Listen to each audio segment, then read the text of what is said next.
on, you guys? Welcome back to the channel. Say hi, Benjamin. Hi. We are working on the Mustang today. So what I got going on here, as you can see, I got our fuse panel out of the car right now. I had to add another fuse block to it because I will be running the transmission fan off this guy here. Now it's already got the relay up underneath the car still for our fan. And I've gone ahead and taken out these relays and some of the wiring that we will not be using anymore because we are upgrading to our fuse panel over there. Now what I plan on doing, as you guys saw the power lugs here off our panel, the battery runs straight to this. I got another set of wires here, as you can see there. I got to put ends on. We're going to connect to the panel, run it up alongside the rocker to these guys. I got negative and ground. Negative and ground. Positive and negative. Both of these will be mounted to the firewall to help clean up. And I'm going to show you guys this right now. This is some of the first stuff I put in here, but I got all that so we can clean this up. Now, as you can see here, I have a lot of my wiring pulled out right now because I'm trying to go through, clean a lot of this stuff up so we can start mounting our new accessories. I've been using that guy up there, and as you can see, I have ran out of room. So I bought these guys here, which are going to be mounted up on the firewall in here. And then I'll start tying my powers and grounds that need to be tied into these guys. Clean up some of that rat's nest in there. And have plenty of room to hook up more powers.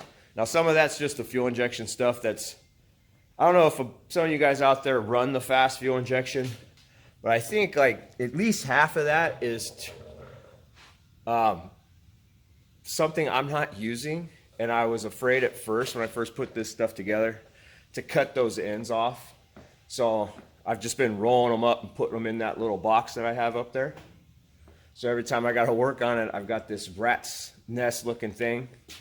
But anyways, we're going to try to clean that up slowly but surely. But right now, what I'm going to do is we're going to get the fuse panel back in the car. And that gets mounted behind the seat in case I haven't shown you guys. I got a couple little ends off the roll bar here. Here's our power lines coming from the battery. So we're going to get that put back in the car, get the new power lines made to run from the panel up the rocker to the firewall so we can attach our new guys there. Get our fuel pump and our water pump wired back into the relay as well, or our fuse panel as well. Get the switches hooked up up above too. That way I can get this car fired back up because it has been down ever since I started this project. So anyways, let's get that panel mounted up behind the seat, and I'll be back in a second and show you guys. All right, fuse panel, relay panel, whatever you want to call it, mounted behind the seat. I've got the powers from the battery run to it. I've also went ahead and ran the power lines up the rocker in our the firewall or the kick panel right above where your feet are at. Got the power just turned on to the car right now. So I'm gonna go ahead and show you guys what I got going on. All right, never mind that guy right there. I have no idea what's wrong with him. But we've got the power lines, as you can see, run up right here. Got them tied in. Also gone ahead and just mounted this guy up real quick. That is a inline fuse that I got running from our switch panel. As you can see, we got lights on, so it is receiving power. Now I just have a 5 amp fuse in there. I would have put a smaller fuse in it if I had one, but 5 amp was the smallest one I had. But I just want something in there, even though that panel is not drawing any power, just in case something shorts, it kills power to the switches. And if it kills power to the switches, it should kill power to everything else. Shutting everything down, hopefully keeping from damaging anything. So, I love fuses now. When I was younger, I used to wire, I know some of you guys out there did too. Can't tell me you didn't. But wire everything up. Didn't have a fuse, no problem. We just cut that out of there, wire them straight together with no fuse. They last for a little while until we did something silly, arc something somewhere, and everything went up. But now I put fuses in everything. So, but anyways, we got the power run all the way up the rocker. This is just sitting there, kind of like to show you how they're run underneath. It's run underneath the carpet, and this is just there to make sure everything fits. Hi, Benjamin. Hi.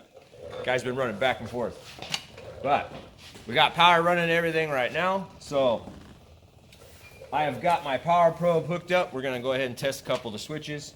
I've only got fuses in 3 of these. One's for the fuel pump, one's for our intercooler, the water pump, and I got another one right now marked A for air, because I will be installing a air compressor in this thing. I'll be getting to that here real soon, but right now I'm just going to go ahead and function test our switches.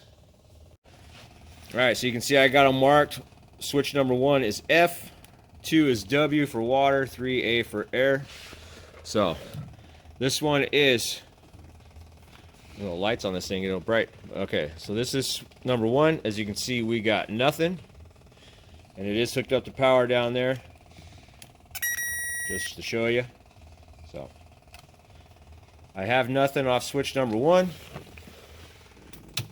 All right, switch 1 is on, and now we got 12 volts coming from the switch. Off. All right, number 2. Whoops. Anyways, go ahead and hook these guys back up.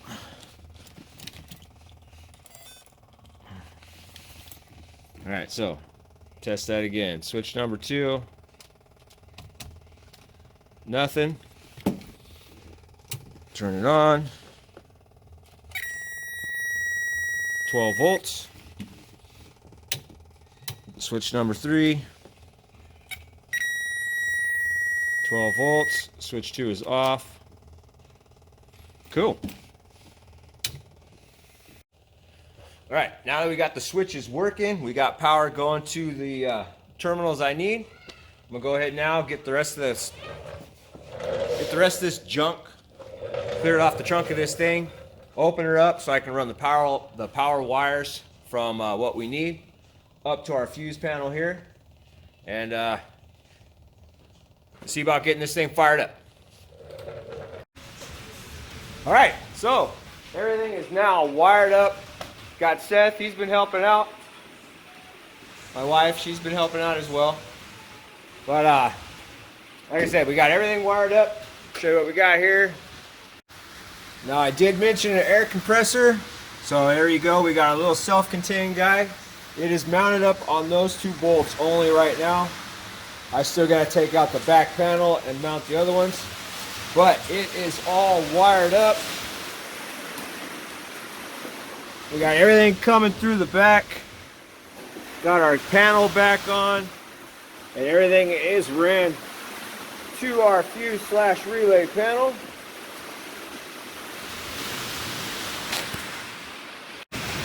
So hopefully you can hear me though, because we've got a big storm coming, which is kind of, you know, it's encouraging me to kind of end this video. But see if you can get some flashes outside. Anyways, it's raining, it's supposed to have hail, tornado warning, all that neat stuff. But I'm having fun. It's been a while since I heard this car run. So we're gonna kick the power on.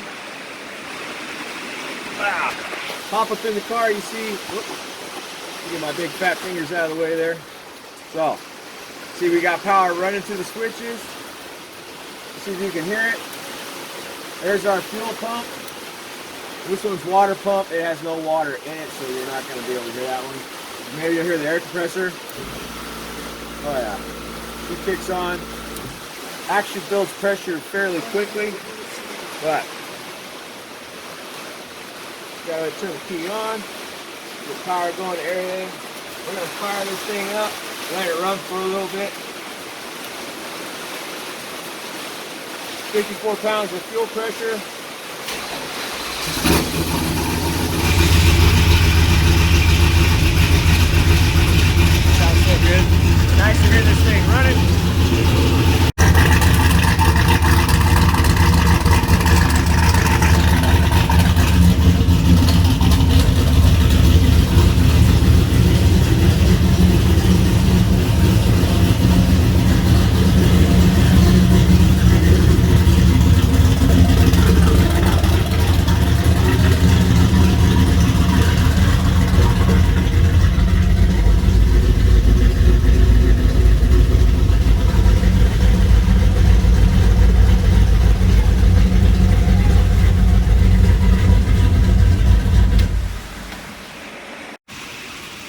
So we got everything working pretty good now. It's good to hear this car run. I got a couple little packages right here. In that box we got our new boost controller, which happens to be a leash, a boost leash. It's supposed to be really good. I mean, I've read, done a lot of reading, seen a lot of other videos of guys using them. Pretty cool little setup, and you can run it on CO2 or onboard air. Like I said, I opted for onboard air. Yeah, just got finished pumping it in. I don't know if you can see down here on the floor, but I got the airline ran. Just got to mount the regulator. That way we can figure out a way to start mounting everything else. Inside this box also we have a stage control. So it's got a bump box and trans brake control. So looking forward to getting all that stuff wired into the car as well. But yeah, like I said, I got a big storm coming. Definitely gotta go and make sure everything's gonna hold up. So I'm gonna end this video right here. Hope you guys enjoyed. Hope this gets you excited about upcoming projects I got coming. So I know I am. I'm really looking forward to push this thing farther and faster. And actually, before I end, really, I want to say too, I found a wire that was shorting out in the back. That was it's like the key on type wire for the PC, for the computer. So that would explain why every once in a while it would shut off. But anyways, like I said, I'm getting excited. Can't wait to start figuring out and getting everything else wired up and hooked up so we can get this thing back out on the track and improve on my time. So, but anyways, hope you guys enjoyed the video. Thank you for hanging out. If you're new and haven't already, hit that subscribe button for me. Give me a like. Definitely helps with the algorithm. And again, thank you guys for hanging out. And I'll catch you on the next one.